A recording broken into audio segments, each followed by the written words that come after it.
Hey everyone, and welcome to another Star Wars Games Update, where we bring you all of the latest and greatest in Star Wars gaming news. So if the gaming news being pretty slow lately, we've kind of been resorted to crumbs now, as we're not really going to be getting anything really meaty until sometime later on. But today we do have some cool rumors that I'd like to quickly cover. The first is a short rumor concerning Star Wars Jedi Survivor, the sequel to Fallen Order, and when we should start hearing more about the game and its possible release date.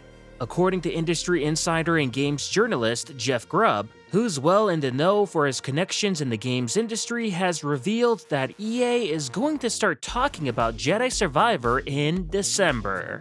Grubb has said that there are currently no issues with development of the game and that it was always EA's plan to have a short window for promoting it. And as such, Jedi Survivor is on track for a March release, which doesn't sound too bad if you ask me.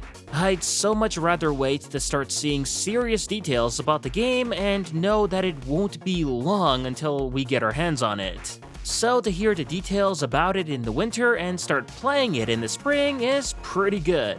As I don't know about you, but I personally prefer that over learning about a game and then having to wait forever until it's released. Then the hype kinda waning down over time and all, I'd rather not be the case here, but to each their own. The next rumor we have here is for Star Wars Eclipse, a game that has been plagued with a lot of problems behind the scenes, let's just say that, leading many to assume that it's been quietly cancelled. And while fortunately that doesn't seem to be the case, the news that we do have on it still isn't the most promising of all. This is because, according to Colin Moriarty of the Sacred Symbols podcast, as despite a story already having been crafted and written for it, the game itself is not really in full production yet. And that's the part of the news that is not the good part. But on the bright side, we do at least get some interesting tidbits on Eclipse reportedly introducing a new race and its focus on political conflict. Moriarty went on to say the following: "Material seen by this podcast describe a so-called Project S, with a character named Sarah as the lead. Sarah is described as an athletic 30-something and is a member of a human-like race. This race is at the lead of some sort of empire called the Zaran, a race not seen in Star Wars before.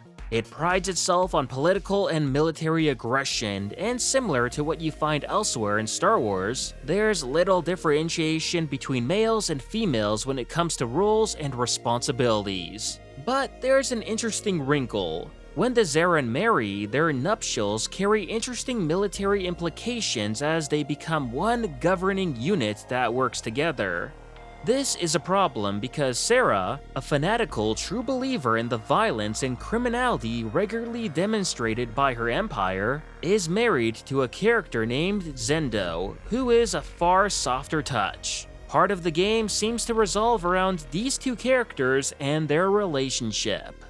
Now this Empire Zaran faction sounds pretty cool, as we've had the Galactic and Sith empires before, which were mainly human. So I'm down for a new empire introduced in the lore that's made up by aliens. And I'm only spitballing here, but I think there's a good chance that these green military-looking aliens in the Eclipse trailer could potentially be the Zaran. As I don't know about you, but they do seem to fit the part. Still, at the same time, it's unclear if this plot is the one that will be used for the final game, as there's little to nothing official that has emerged about this project since it has been first announced. But until we do hear something official, which, hey, likely won't be anytime soon, let's be real here, we'll just have to take what we can with these crumbs of info. No doubt the Zaran do sound like a very interesting and unique faction, and if they do let us play as a main character here who's not human too, well, that's ballsy and not something that we've seen happen in a Star Wars game in a long time. I think the last one that did do that was Star Wars Lethal Alliance, a DS game from 2006 that had the main playable hero, a Twi'lek.